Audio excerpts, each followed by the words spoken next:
I was 24 hours away from launching my Save the Monarch campaign. Thousands of milkweed seeds, carefully sourced from native populations and ready to distribute. My conservation credits were stacked. And I had absolutely zero doubt that I was on the right side of nature. Then I did something dangerous for scientists with a seemingly settled worldview. I kept asking questions. Hey, I'm Natalie from Wild Atoms, and today I'm confessing how my entire understanding of nature, native species, and humanity's role in the ecosystem collapsed, and why that collapse might be the most honest thing that's ever happened for my scientific work. I studied human-nature connections like I was documenting contamination. My approach to invasive species was uncomfortably close to biological purism. I wanted to cut them out, eliminate them, and restore the pure native community. The language itself was loaded: invasive, alien, exotic, non-native. These weren't neutral descriptors. They were demonizing terms that framed certain species as inherently wrong, dangerous, and threatening. My research focused on promoting native species because, obviously, that was the only ethical path forward.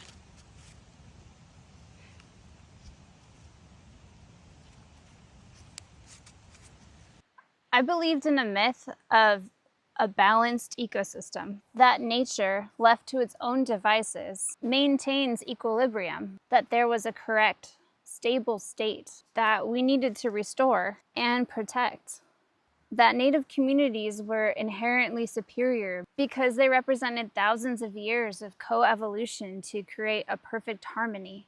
There is no equilibrium, and there never was. Most government-funded ecological and wildlife conservation practices are built on spending billions of dollars annually, removing invasive species to restore habitats back to their natural state. And I never stopped to ask, natural when? Balanced according to what baseline exactly? What time period do you want to pick? And are we fighting symptoms instead of causes? Here's what shattered my scientific framework. Natural compared to when? That was the question that kind of broke me.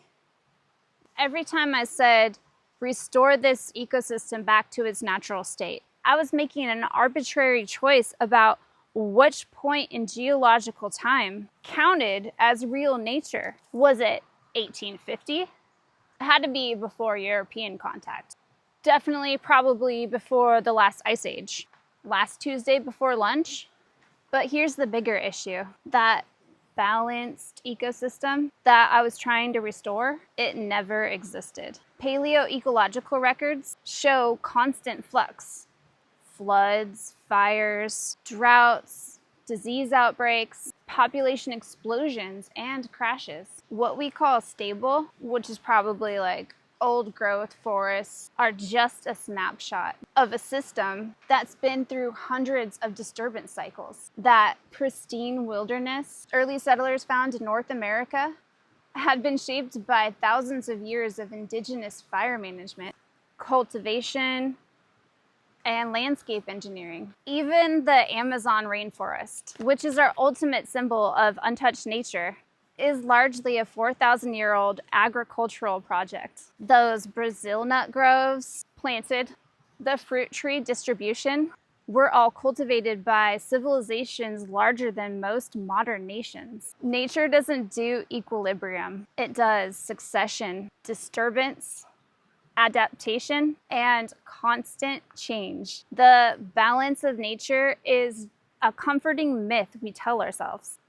Real ecosystems are more like improvisational jazz than they are like classical symphonies. Constantly riffing, adapting, sometimes chaotic, occasionally brilliant. When I fought to maintain ecosystems in some idealized condition, I wasn't preserving nature. I was fighting against nature's most fundamental characteristic, its capacity to change. I was trying to freeze evolution mid-sentence and getting frustrated when it kept trying to finish its thought.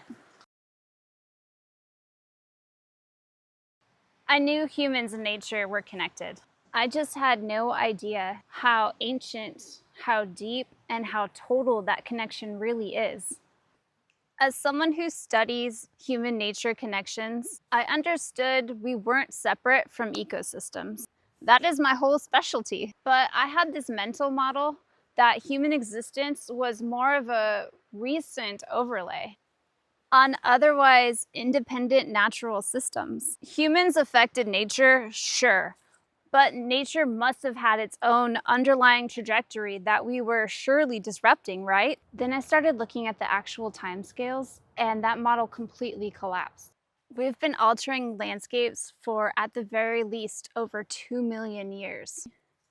As early humans, Homo erectus, then Homo sapiens, who migrated out of Africa. Well, they carried seeds stuck on their clothes, tools, and even bodies. They brought fire management practices that changed whole plant communities.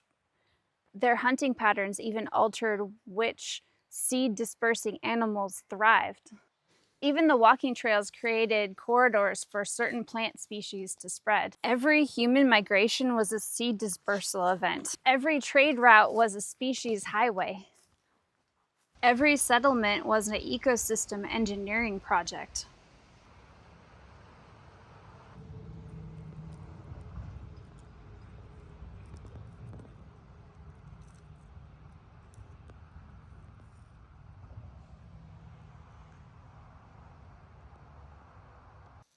The Amazon rainforest was actually 4,000 years of deliberate cultivation. Indigenous people modified that landscape for at least 8,000 years through control burns, terra preta soil, and selective cultivation. Those aren't gardens that look like wilderness. They are wilderness now. Because they've been shaped by human hands for so long, that distinction has lost all meaning. Every pristine grassland ecosystem in North America was maintained by indigenous burning practices for millennia. The oak savannas, tallgrass prairies, the ponderosa pine forests with their characteristic spacing, they're all artifacts of human fire management. When we stopped those fires, the ecosystems didn't recover. They transformed into something that had never existed before. European honeybees, the pollinators I was depending on for my conservation work, aren't native to the Americas. They were introduced in the 1600s. Indigenous peoples called them white man's flies because they spread ahead of colonization. Now they're so integrated into North American ecosystems that we barely think of them as non-native. We celebrate them, depend on them, build entire agricultural systems around them. European earthworms, not native to North America either. Glaciers from the last ice age wiped out our earthworm population over 10,000 years ago. The worms you see in your garden, breaking down leaf litter, aerating soil, they're all European species that arrived with colonists. And you know what? They're accelerating forest recovery in post-glacial soils and creating conditions for diverse plant communities. Here's the taxonomy joke. Humans have spent centuries arguing about how to classify species by morphology, behavior, or genetics. Turns out species don't care about our filing systems. They're getting too busy hybridizing with other taxonomic enemies and creating offspring that break all of our categories.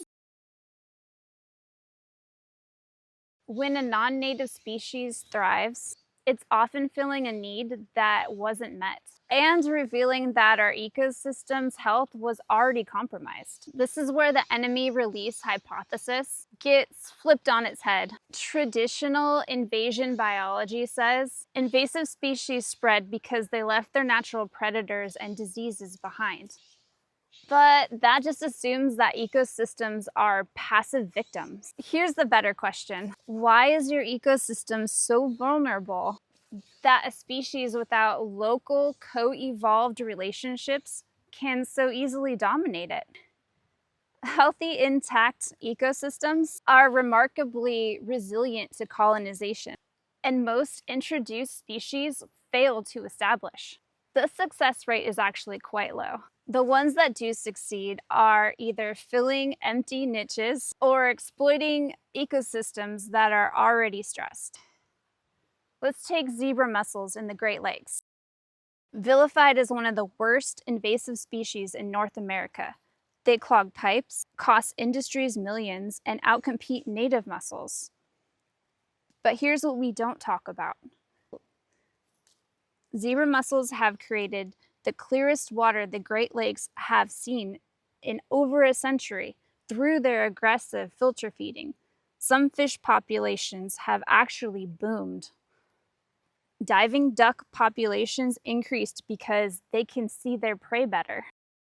The situation is complex. Zebra mussels cause real problems, but they're providing a filtration service that the ecosystem desperately needed because we'd already degraded water quality so severely.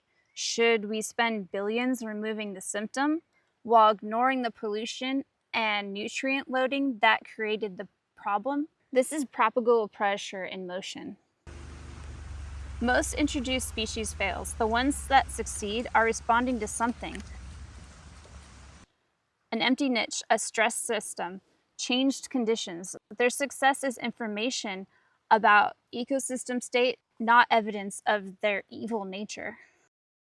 These species aren't villains. They're opportunists doing what life does, surviving where conditions allow.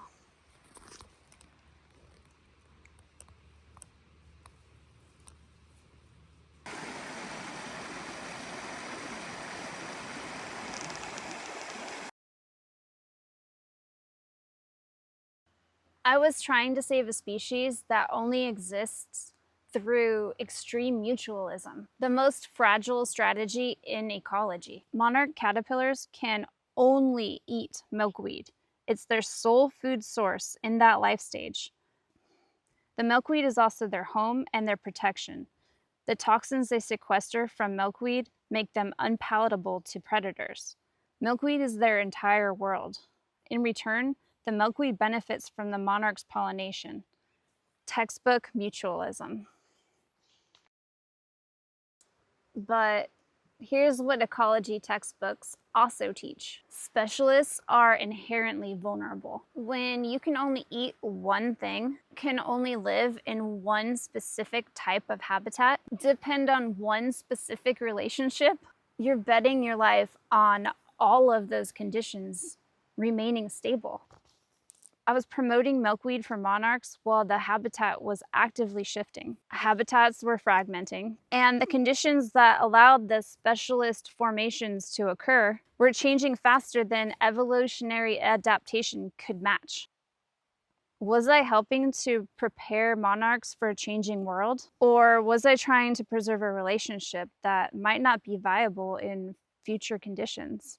What if some non-native milkweed species could provide better habitat under changing conditions? And probably most importantly, what if genetic rescue through hybridization with related species could save populations from inbreeding depression? Mutualism is beautiful, but it's also fragile. Generalists survive. Specialists go extinct when conditions shift. What if the future of monarchs isn't about preserving their historical migration routes?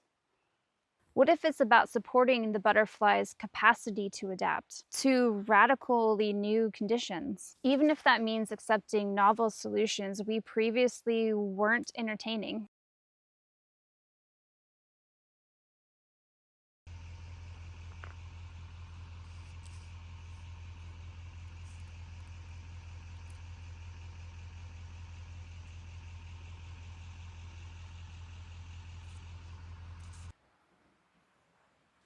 The words we use reveal our thinking and can bias our conclusions before we examine the evidence. Invasive, alien, exotic, non-native. These terms aren't neutral descriptors. They're loaded with judgment and fear. We might as well be talking about biological contamination, or ecological purity movements. The language starts to program us with ideological terms before we even collect the data. When I called a plant invasive, I was declaring it guilty before even examining what it was actually doing in the ecosystem. The language set me up to predetermine my conclusion. This species is wrong. It doesn't belong. It must be eliminated. I was approaching ecology like a purist, and we all know how that kind of works out with people.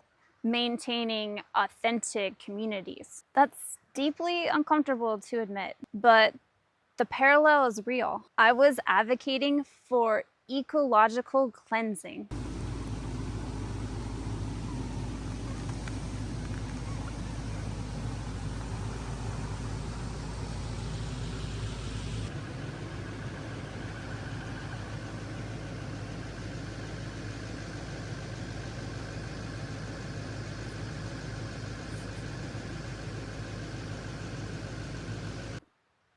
Taxpayers are mostly unknowingly spending billions of dollars annually on campaigns to remove unwanted species and restore pure native communities. The more I examine the framework, the more I see how culturally constructed this really is, and how it reflects human anxieties about immigration and change more than it reflects any kind of ecological understanding.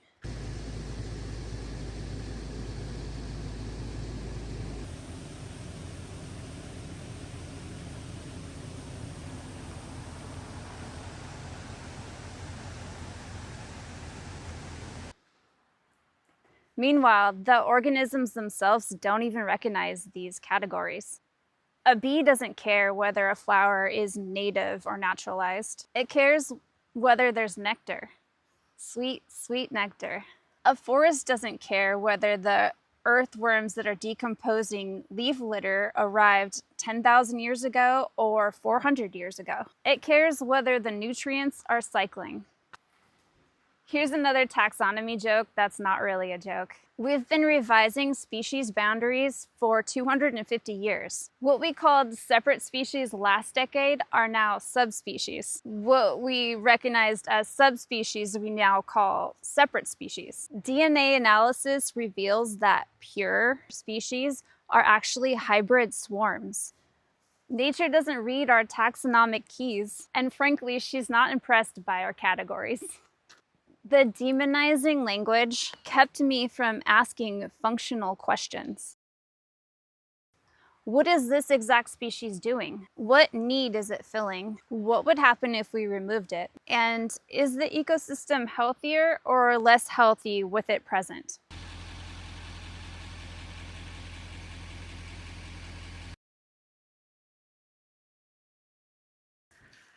Every dollar spent on invasive species removal is a dollar not spent on the actual problem. I'm really trying to set home the fact that we spend billions with a B, dollars annually trying to remove invasive species. Let that sink in while I ask you this. How much of that money addresses the underlying habitat destruction, pollution, fragmentation, and change that made those ecosystems vulnerable in the first place? It's like spending your entire healthcare budget on Band-Aids and refusing to treat the infection. We're so focused on removing the wrong species that we're not protecting habitat, we're not reducing pollution, we're not creating corridors for wildlife migration. We're not addressing any of the systemic problems that created ecosystem vulnerability. We're not addressing any of the systemic problems that created this ecosystem vulnerability. What are you doing? Come here, buddy. Hey! Here's the conservation triage question that nobody wants to ask. If you had $1 billion, would you spend it on removing invasive species from degraded habitat? Or would you spend it on intact habitat that's naturally resistant to invasion. Many successful conservation projects are actually just ecological life support. They require constant human intervention to maintain. We're out there weeding, spraying herbicides, insecticides, glyphosate, excluding animals, excluding humans, irrigating, basically running an outdoor ICU for systems that can't survive without constant medical intervention. At this point, we need to ask, are we even restoring ecosystems, or are we maintaining museum-like pieces? The dirty secret of restoration ecology. Most projects fail or require indefinite management. We're not creating self-sustaining systems. We're creating human-dependent gardens that collapse without continued human intervention. What is a weed, really? Every gardener, farmer, permaculturalist make decisions daily about what stays and what goes. We might pull dandelions, curse chickweed. We call them weeds, but really they're just a plant in the wrong place. But that urge to manage, curate, and decide what belongs is deeply human. The question definitely isn't, should we manage land? Because we already do, by our mere presence. The question actually is, what principles guide our management? When I decide to pull something from my garden, I'm making a human choice about what I want in my 50 square foot garden planter. Maybe I want green beans to help fix nitrogen to the soil. Maybe I want a lot of quick growing radishes. These are all human choices driven by human values and desired outcomes. A weed is just a plant doing what plants do, thriving in conditions that will allow it. The wrong place is entirely a human judgment call based on our intentions of what we wanted to do with that space. So while, yeah, I make decisions what happens in my own garden plot, but ecosystems function at landscape scales. My individual choices about species have almost no impact on ecosystem level processes unless thousands of people are making similar decisions across connected landscapes. This isn't an argument for nihilism. If my choices don't matter, then why even try? It's an argument for focusing on what actually moves the needle. Protecting large, intact habitats, creating connectivity, reducing pollution, supporting natural disturbance, and supporting climate resilience. Indigenous peoples understood scale. They didn't manage individual food plots. They managed entire landscapes through fire, selective harvesting, and cultivation. They worked at the scale that ecosystems actually operate at, the ones that seem fundamental to forest health. My new framework is judge species by what they do, not where they're from. Instead of asking if this plant is native, I'm asking, what ecological needs does this place need right now? And what species can provide these functions under current and projected future conditions? And how do species interact to create resilient systems that can adapt? What ecosystem services am I trying to support? And what species delivers them most effectively? A degraded urban lot doesn't need historical accuracy. It needs pioneer species that can break up hard pan, accumulate nutrients, and create communities for more diverse species to flourish. Sometimes that's plantain and dandelion before wildflowers. Those weeds are doing the ecosystem engineering that we need to establish everything else. Eroding stream banks don't need taxonomic purity. They need fast-growing plants with strong root systems that can help stabilize the soil before the next storm.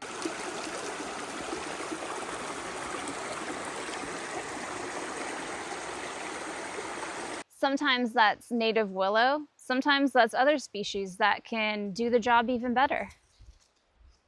Some novel ecosystems, which are communities of natives and non-native species living in a non-historical analog, actually provide more ecological services than historical systems. better carbon storage, more reliable pollination, stronger flood control, greater drought resistance. So shouldn't we value function over authenticity? Authentic to win? Because I'm still trying to decide what time period I want to be authentic to. I like them all. Permaculturalists have understood this for decades. They focus on guilds, functions, and relationships, rather than getting all precious about certain species. A nitrogen fixer is very important whether it's native or not, because it's out there building soil, providing nutrients, and promoting your food forest. Climate has always changed. We're just experiencing it at human timescales now. And I'm not talking about the politically charged climate change agenda. I'm talking about the unavoidable, undeniable reality that Earth's climate is controlled by forces far beyond human influence. Our orbital relationship to the sun, electromagnetic forces, solar activity, volcanic eruptions, shifts in ocean currents. Climates have been changing for billions of years. Ice ages come and go. Forests become deserts, become oceans, become mountains. The climate zone I'm standing in today will be different in 100 years, 1,000 years, 10,000 years. I wouldn't recognize the place, regardless of what humans do. Here's what that means for the native species I was trying to preserve. They're adapted to conditions that are already shifting. Climate zones are moving faster than many plant species can migrate. Reports are saying about 70 kilometers per decade in some regions. Trees that take 50 years to reach reproductive maturity can't possibly keep up with that rate of change. Sugar maple syrup is already moving production more south. Joshua trees can't move fast enough to track suitable climate. Meanwhile, some, quote, invasive species are thriving in conditions that are drier, warmer, or more variable. Some species are just better adapted to the conditions of now. This creates an impossible question for traditional conservation. Is it more important for an ecosystem to contain historically accurate species, or that it continues to function? Sequestering carbon, regulating water, preventing erosion, providing habitat. If climate adapted, non-native species can provide that habitat while natives fail, what's the ethical choice? I've definitely romanticized indigenous land management. I definitely celebrate the years of indigenous fire management that shaped what we now call wilderness. I gratefully acknowledge that indigenous peoples cultivated, managed, and engineered ecosystems across entire continents. But then we turn around and say that modern landscape modification is unnatural, destructive, wrong. We call previously shaped landscapes pristine. Then we call current landscapes shaped by our current generations as degraded. And yes, pollution, inaccurate ecology, conservation also has to do with that. What's the moral difference between indigenous networks bringing plants across trade networks and modern humans accidentally dispersing seeds in shipping containers? Indigenous peoples were sophisticated ecosystem engineers, working at large landscape scales. Modern humans are also ecosystem engineers, just with different tools, and currently it seems like we're using less ecological wisdom. The solution isn't to pretend that humans should stop influencing ecosystems. We can't, and I don't think we ever could. The solution is to learn from indigenous knowledge of long-term landscape stewardship, while being honest that all human activity shapes ecosystems. So what happened to my Monarch Butterfly campaign? It evolved, just like everything else. I'm still concerned about monarchs, but now I'm asking different questions.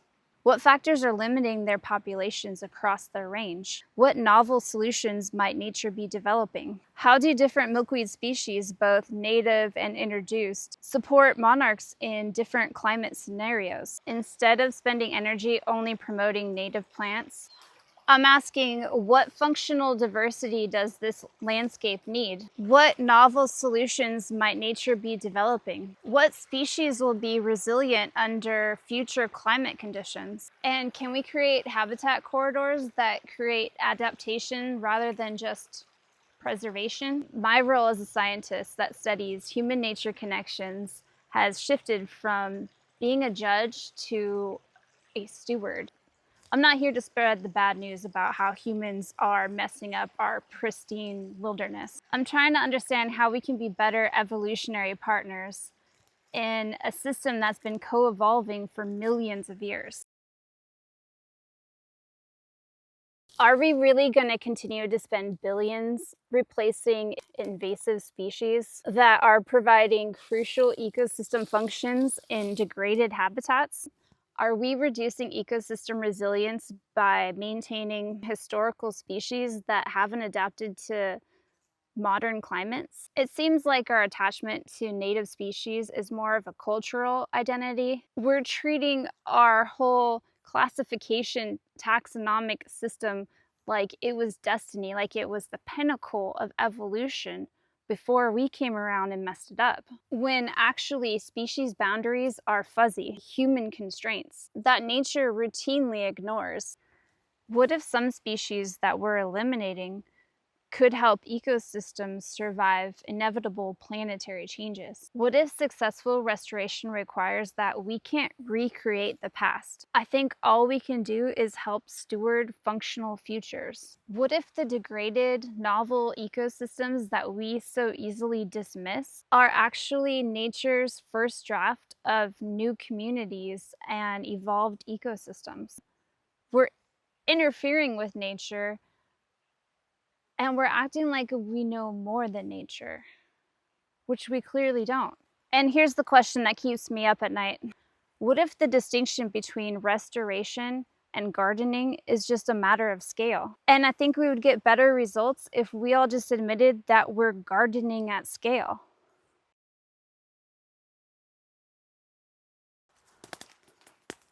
Where I'm going from here. Into the beautiful, messy uncertainty. I'm still that obsessive naturalist that can identify plants by their winter silhouettes and gets genuinely excited about mycorrhizal networks.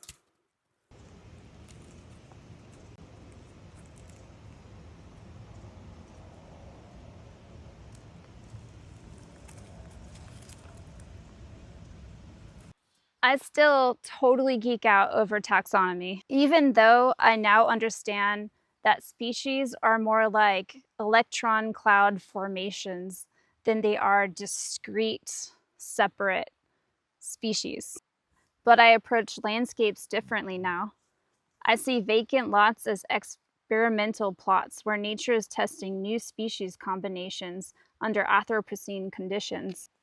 I appreciate the tenacity of species to thrive alongside humans. I'm genuinely curious about what's actually happening. I'm learning to garden and forage with curiosity instead of purity tests. And yes, I'm still planting milkweed for monarchs.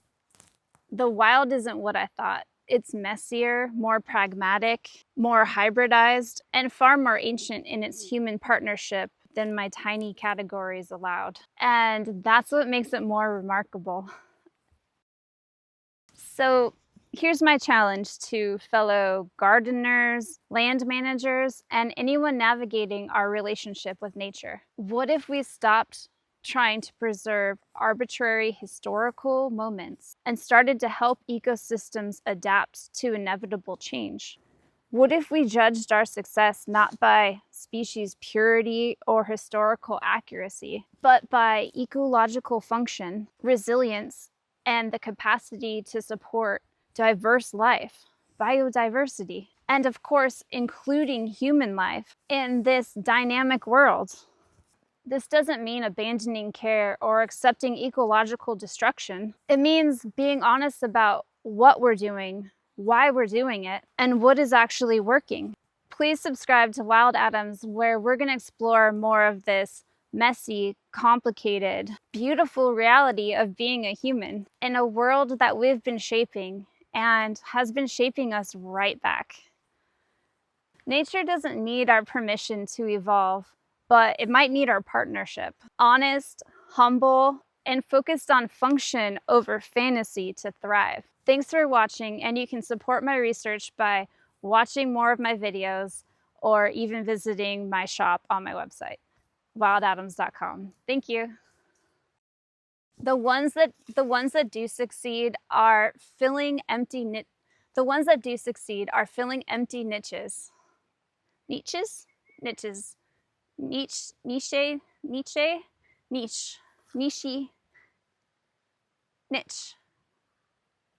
I got an itch for a niche. The language starts to program us.